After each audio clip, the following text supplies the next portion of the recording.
Hi viewers, he is coordinator of Sikh Self-Determination Council of World Sikh Parliament, an all-important leader of Khalistan movement. He is a human rights activist, a columnist, an analyst, and a successful London-based lawyer with nearly 30 years of experience. I am talking about Ranjit Singh Srai. He's with me today, and he would be answering our questions. Sir, how are you? Faisal, I'm very well, thank you. Really pleased to be joining you. Thank you very much, sir. And now we'll go towards our questions because our viewers are waiting for our questions. Number one, in 1930, Lahore Bulletin, it reported that Jawaharlal Nehru mentioned about a separate independent state for Sikhs. And he categorically said that the Sikhs can also experience the glow of freedom. He mentioned the word glow of freedom. But in total contrast, his daughter and then Premier Indira Gandhi in 1984 showed Sikhs the glow of fire.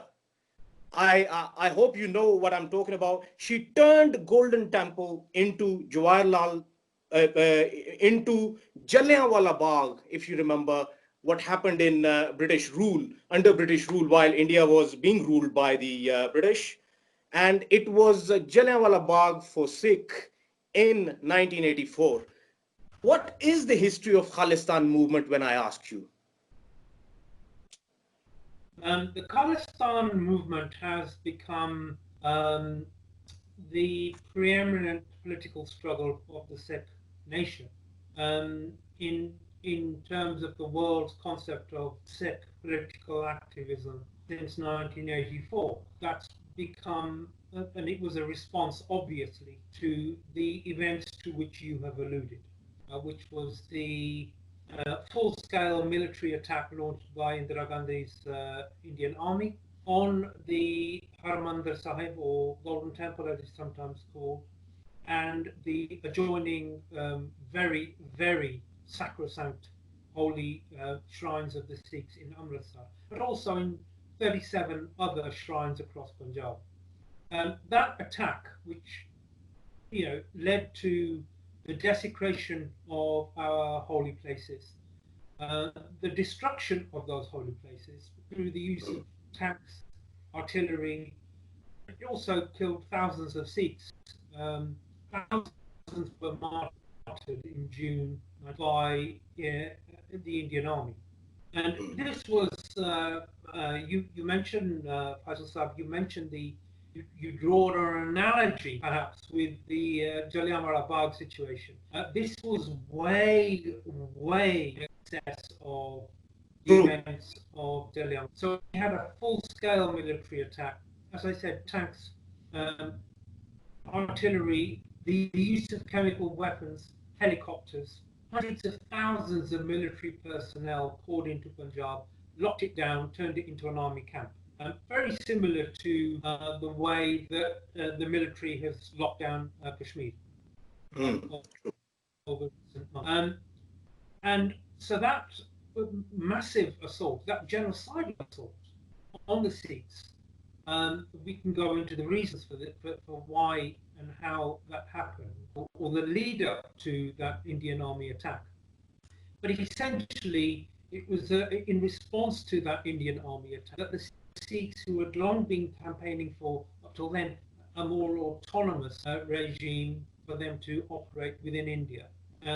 From that point on, it was literally the point of no return. The Sikhs, as a nation, never forgave the Indian state, the Indian army, for carrying that massacre out, and pursued a different policy, which was a policy of a sovereign independent state in what is now Indian, which is a state that is called.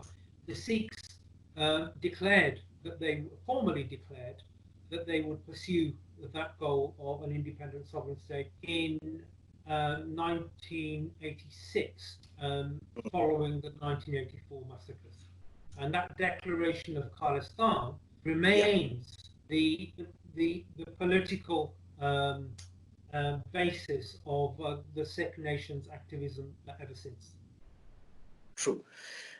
Now, throughout my life, I mean, I have been to several countries, and wherever I met with the Punjabi Sikh, of course, you know that I have Punjabi background as well. So, Punjabis who speak Punjabi, wherever they are, whenever they meet, they talk to each other. So, I have been hearing this name again and again. It's been echoing throughout the globe. That is of Jarnail Singh Bhindranwala. Who was Jarnail Singh Bhindranwala, and why is he celebrated as a Sikh hero till date? Sant Jarnail Singh Bhindranwala was a religious leader of the Sikh nation and became a political leader as well.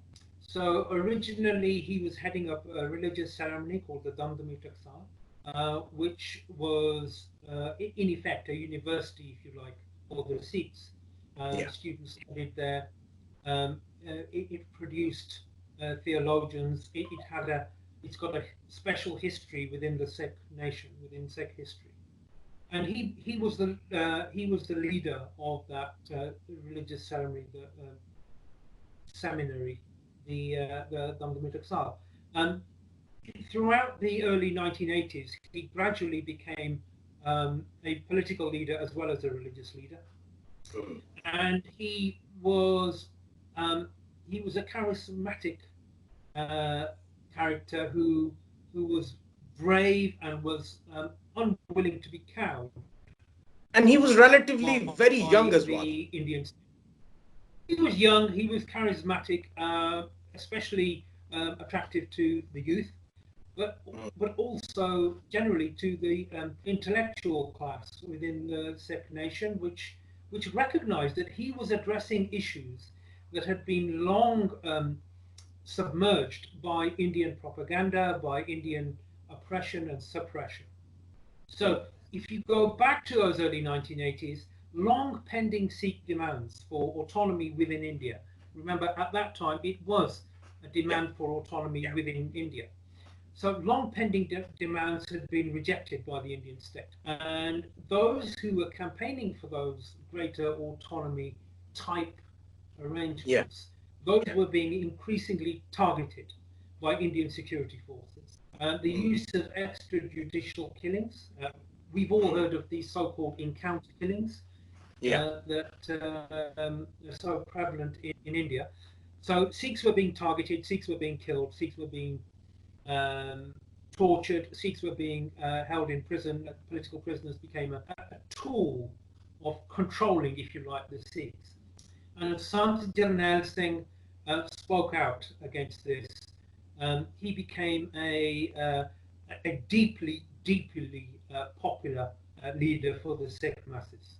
And it was his leadership that I believe Indira Gandhi ultimately decided that here was somebody who could lead, who was an authentic voice for the Sikh nation, who could lead the Sikhs out of political oblivion, which was imposed upon us since 1947.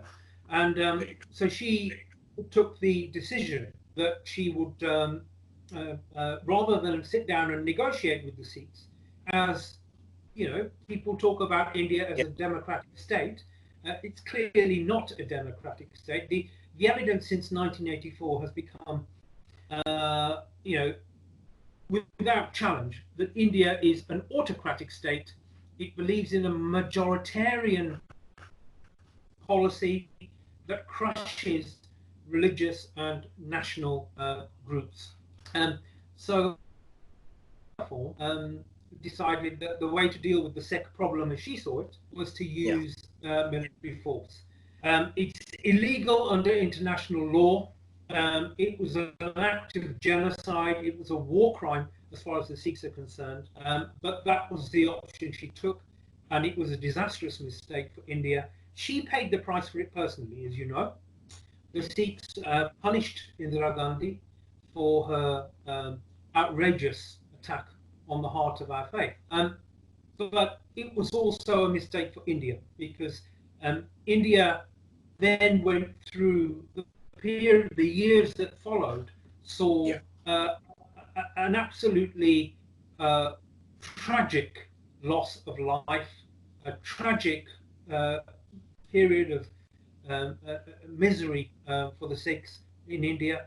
We were targeted again and again by Indian security forces, by black laws, by a judiciary that was keen to hang Sikhs, but was keen to look away when pogroms were being committed, as you know, in November 1984. Tens of thousands of Sikhs were killed, butchered on the streets, supported by in collusion with the police and the media and the judiciary and the government, of course. And the judiciary looked away, as is often the case when you have a state that's become a fascist majoritarian state. That people will not step in, the media will not step in, the judiciary will not step in to help out those who are being targeted. And unfortunately, that was that characterized the decade or so after 1984, where there was this armed conflict because the Sikhs fought back.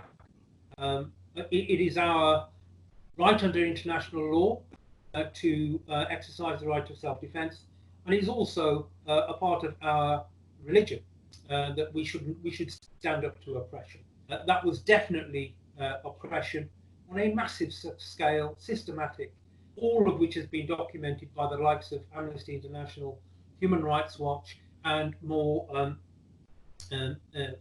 regional-based human rights organisations in Punjab and also other places on the subcontinent. So it was a traumatic period. It was all as a result of this outrageous decision by Indira Gandhi. And I should just add that this was not just Indira Gandhi and the Congress Party. The BJP, which is currently in power in India, the BJP was beating its chest at the time, claiming the credit. LK Advani, who was the leader of the BJP, now in a different role. LK Advani, you'll recall LK Advani's role in the destruction of the Ayodhya mosque. Yeah. So LK Advani, in his autobiography, has written in triumphalistic terms that he was a salient factor in bringing Indira Gandhi and the Congress Party into launching that attack on the sea. And this is not just a Congress Party issue, it's a BJP issue, and essentially all of the mainstream BJP, Congress, communists, all of the India-centric parties that were together behind this attack on the second nation. This is why the second nation decided that the only way forward for us was to be an independent state where we can protect ourselves and we can live the life that our prescribed for us without fear of persecution. And I would add, it is our Sikh philosophy that we would, in Khalistan, we would defend the rights of all people, of all to practice their faith, and without fear. This is our creed. We believe in the rights of others, and we in Khalistan will respect those rights. And anti-Khalistan movement voices, they always categorize the Sikh movement into three phases. Number one, they say that it was home rule movement that began in 1960s and lasted till 1978. The second phase they consider is, the word terrorism they have used, but I would not be using this word. I would rather be using you can say the armed struggle of Khalistan movement.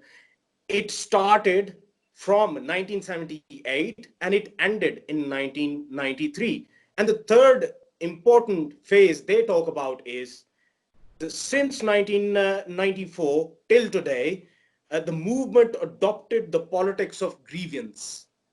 Now, what is the current status of Khalistan movement? If I ask you, what do you think about this?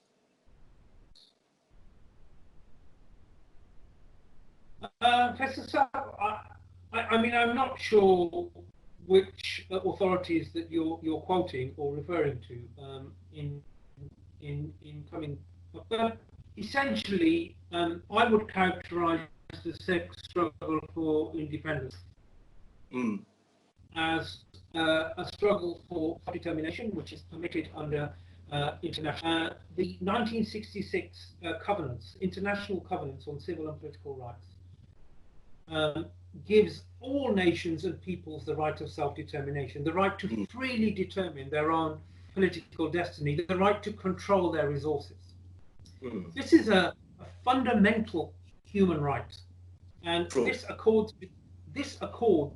with the Sikh concept of Raj Karega Khalsa, the Khalsa will rule. It accords with our own religious and political psyche and our thinking. It accords with international law, and the right of self-determination was one that, as we mentioned earlier, after 1947, when the Sikhs were not given independence, they should have been given independence. There were mistakes made by all sides at the time. There was talk of Khalistan in 1946, 1947. In the end, it didn't happen. And so the Sikhs pursued self-determination internally within India, which is a perfectly sensible and reasonable thing to do. People like Nehru and Gandhi were making promises to the Sikhs that I think you referred to, that they would enjoy a sense of freedom within India. Now, this became completely the opposite as soon as the decolonization process happened. Nehru used to. I would like to mention something here. I think initially it was Gandhi's India, but later on it turned out to be Nathuram Godse's India. Probably that's what the reason is. Potentially, that's one way of looking at it, but Gandhi himself was no friend of the Sikhs. Gandhi was often arguing that the Sikhs are part of Hinduism. Gandhi himself said to the Sikhs that no constitution will be adopted by an independent India that is not approved of by the Sikhs. The Sikhs never approved that constitution that was adopted in 1950, and I would mention for the benefit of your audience, that the 1950 Indian Constitution, which this provision stands today, categorizes the Sikhs as Hindus. So for the purposes of the Indian Constitution, Article 25B, the explanation to that says that for the purposes of the Constitution, for personal law and religious law, Sikhs are deemed to be Hindus. Now that is it's a offensive, a completely inaccurate way of treating the Sikhs. So if Sikhs were under the Indian Constitution, not even accorded the position, which the whole world recognizes is true, that the Sikhism is a distinct religion.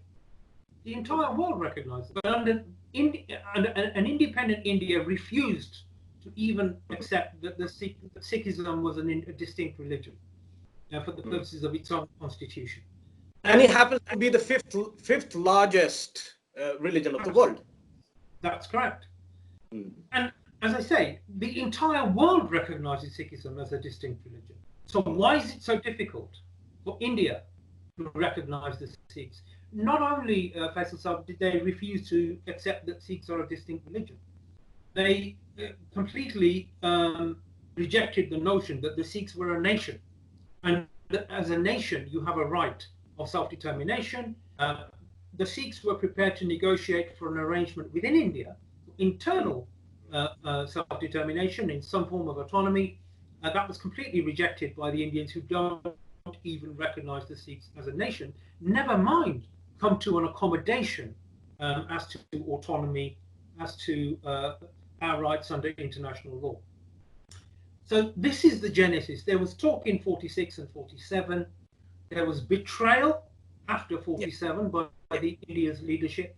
Sikhs tried to pursue a sensible, through peaceful means, I must add, a sensible accommodation within India.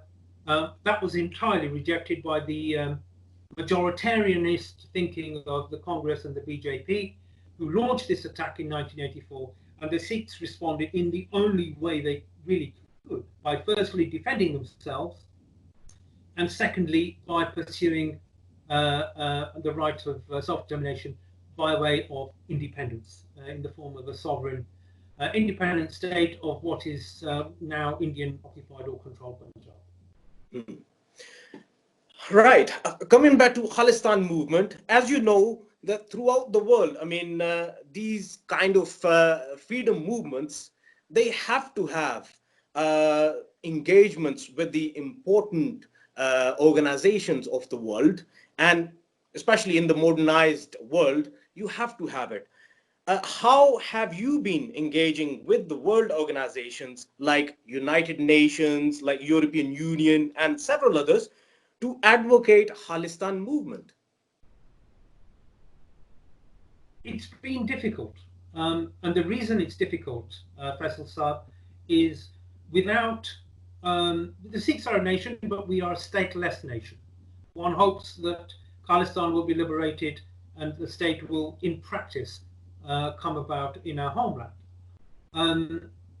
But without the backing of a state, it's very difficult to influence the international legal order. Mm. As you will know, the United Nations is in effect a club of states. And unless if you are a stateless nation, you do not have the locus standi to go and take a case there. And so it's extremely difficult. You're then relying on other states. There is no, I may give you an example.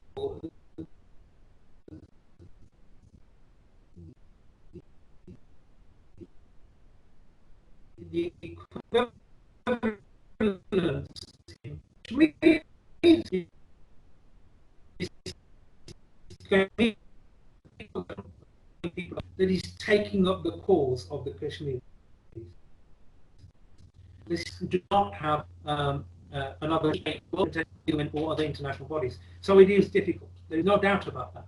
We've seen this with Kashmir, we've seen this with Palestine, we've seen this with other stateless nations where it's very difficult to influence the world order and the states that make up the United Nations. Nevertheless, we have advocated, we have put our case forward, and we have some very strong grounds for doing so. There is one specific example I can give you. So the right of self-determination is enshrined in international law, the Article 1 of the 1966 Covenants on Civil and Political Rights. India signed up to the 1966 Covenants in 1979. But the very moment of signing up or acceding to that treaty, which is adopted by the UN and has become, as I say, the bedrock of international humanitarian law. Article 1, pride of place, Article 1 was given, was set out the right of self-determination. So India, when it signed up to the 1966 Covenants, at that very moment in time, entered a reservation saying that the Article 1 right of self-determination should not apply to India. It's an absolutely absurd derogation or attempted derogation because the international community has not accepted this. An attempted derogation from the very first founding human right of all of them depend right of self-determination. Now, the United Nations has the International Committee of Lawyers that the United Nations has set up, or the UN Human Rights Committee, to monitor compliance with the 1966 Covenants, has said to India, no, you can't do that. You cannot derogate from this absolutely fundamental human right. Other countries, France, Germany, Holland, more recently Pakistan as well, have entered a officially at the United Nations objections to this Indian reservation. So we have grounds to take this to the international community. We are taking it to the international community. I would say this is not just an academic point around Article 1 and India's derogation or purported derogation from Article 1. This has massive practical implications. It is no surprise that India's formal rejection of the right of self-determination has resulted in catastrophic conflict with self-determination seeking nations. The Sikhs, the Kashmiris, in the northeast, you have the Nagas, you have the Assamese, you have the Manipuris. In all of these areas and regions where people, the native people of those regions, called for the right of self-determination, India has rejected it outright and responded through the military force to try and crush the authentic voice of and the democratic voice of those people.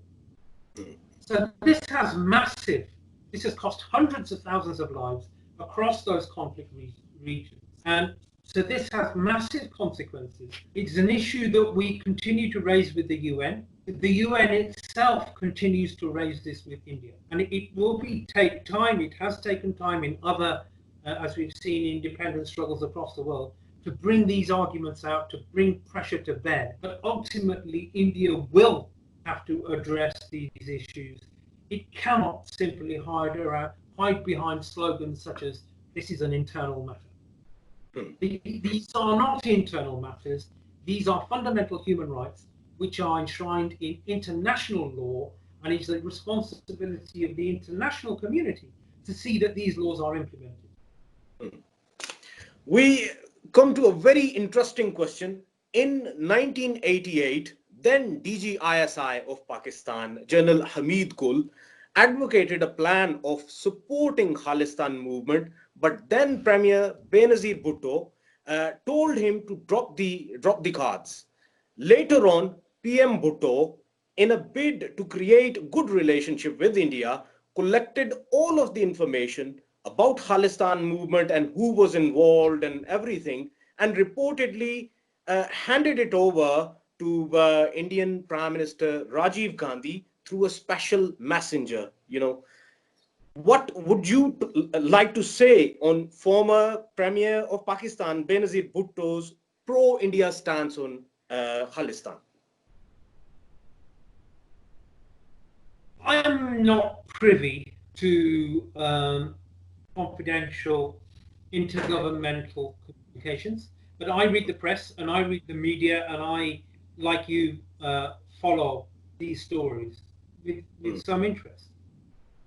From what I can understand, Benazir Bhutto made a huge mistake in, firstly, if this is true, firstly, in turning her back against a genuine freedom-loving people who are pursuing a right of self-determination which is legitimate under international law.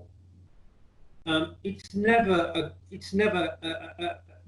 good to see any leader of a political of a country doing that kind of thing, because fundamentally the Sikhs have this legitimate right and it should be respected by all people who understand and who believe in the right of self-determination and who understand that the international legal system depends on us. If we're going to hold an international order together, the thing that underpins it is international law, not expediency. I say expediency because it is reported that Benazir Bhutto came to an arrangement with Rajiv Gandhi around Indian troops being withdrawn from Siachen Glacier in exchange for her assistance to let the Indian military attack the infrastructure of the Sikh independence movement. Now, if she did come to that kind of arrangement, then A, it was wrong in principle for the reasons I've given, but B, it was foolish. And the reason it was foolish is simply this, that India has shown time and time again that it is not a trustworthy negotiating partner. It betrayed the promises given to the Sikhs back in the decolonization process, as we've discussed on this program. It has not been honest with the United Nations. We have UN resolutions on plebiscite in Kashmir, and they've been blatantly ignored. So why Benazir Bhutto thought she could get an honest deal with the Indian establishment is beyond me. It turned out that Rajiv Gandhi very quickly turned around to her and said, I can't deliver on this. But she, it seems, went through with side of the bargain. And I think she has claimed in the media, or she claimed in the media at a later point in time, that she held her side of the bargain. She was let down, presumably, by Ranjit Gandhi and the Indian establishment, but was wrong. The Indian establishment was, and we've seen ever since those times the way Indo-Pak relations have developed. Every Pakistani, I would say, should condemn any such deal that was done, because that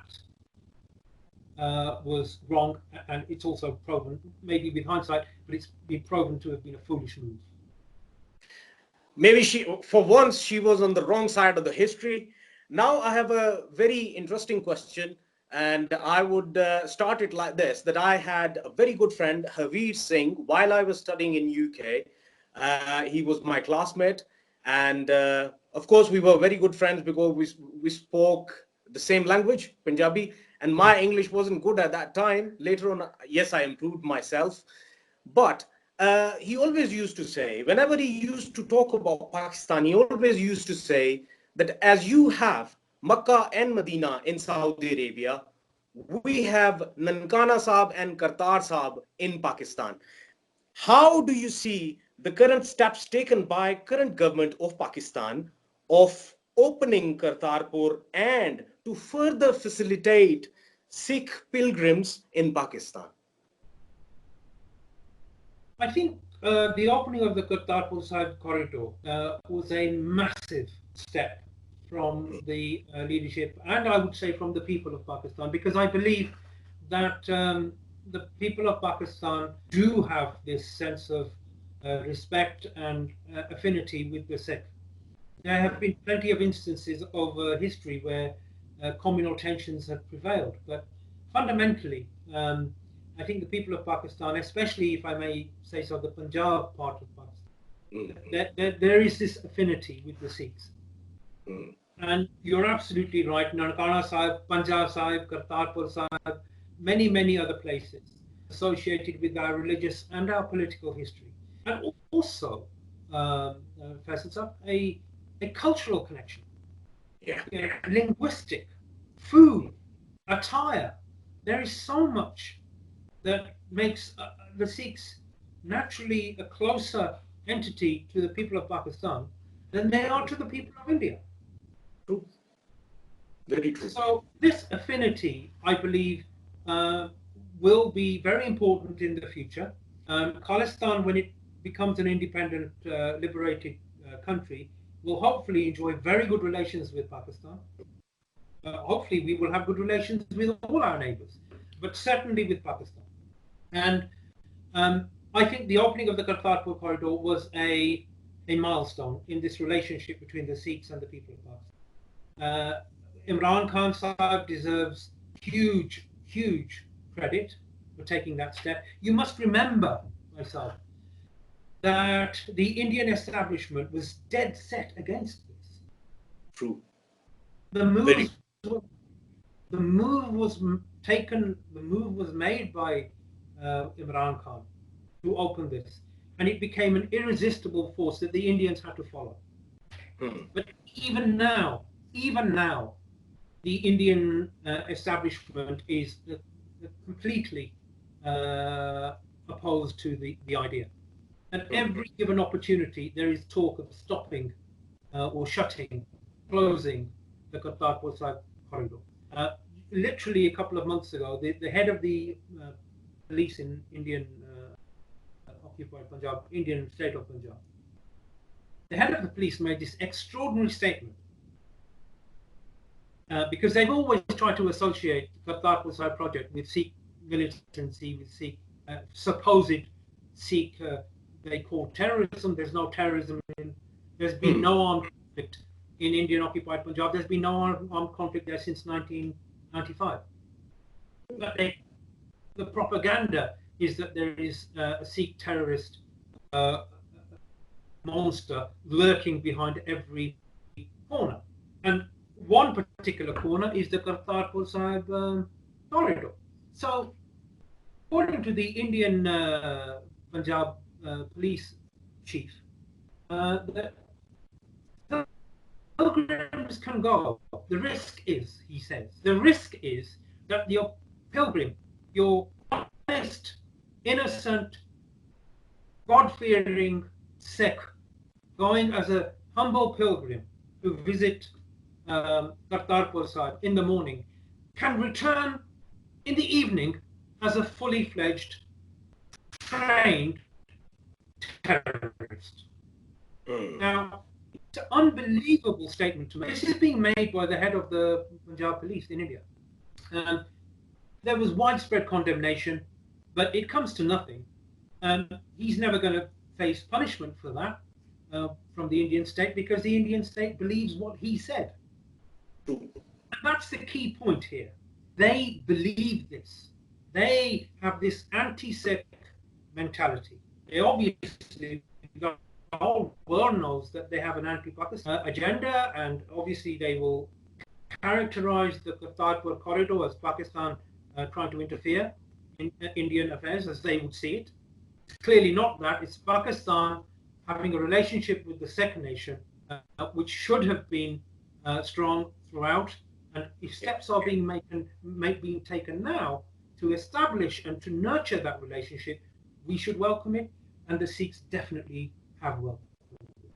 Very last question, and very interesting question. India has always been, as you have earlier mentioned, that they have been, maligning Pakistan and blaming Khalistan to, have some sort of militants amongst them. India has always been blaming Pakistan as well of supporting armed struggle of Khalistan movement, and Pakistan. But do you seek Pakistan's support of any kind in Khalistan movement? And if you do, what are your expectations, knowing the fact morally every Pakistani, including me, we are always standing with the Khalistan movement? Thank you. That's appreciated. I would suggest, Faisal, that we don't need Pakistan to do anything more than I'm asking anybody else to do. Yeah. And that is to understand what happened in the Indo-Sikh conflict, to appreciate the rights and wrongs, to accept that the way to peacefully resolve that conflict is to implement the right of self-determination. Let the Sikhs decide their own future. International law says that we should, human rights says we should, morality dictates that we should, democracy states that we should determine our own future in the Sikh majority state in Punjab in India. But we are asking all countries, we are asking the United Nations to accept this as the solution to the Indo-Sikh conflict. Just last week, the Sikhs in the UK wrote to the British Prime Minister, asking the British Prime Minister to take up the question of self-determination for the Sikhs, and in particular to hold India to account for this completely unacceptable derogation from Article 1 of the 1966 Covenant, the right of self-determination. Britain is a world power. Britain sits on the Security Council as a permanent member. It should, not only as a former colonial power, which is responsible for a lot of the stuff that you and I are talking about in terms of what happened in 1947, but as a country that sits on the Security Council as a country that espouses human rights and the international world order underpinned by international law. They, the British government, like all of governments, I will include Pakistan's government, should have an interest in raising this issue on behalf of, if Pakistan's government can do that, then we would certainly appreciate it. But I owe them no more than the moral diplomatic for a just and law struggle for freedom by the second nation. Thank you very much, Ranjit Singh Srai. It was a pleasure having you. I'm honored today. Thanks ever so much, sir. Thank you. Thank you.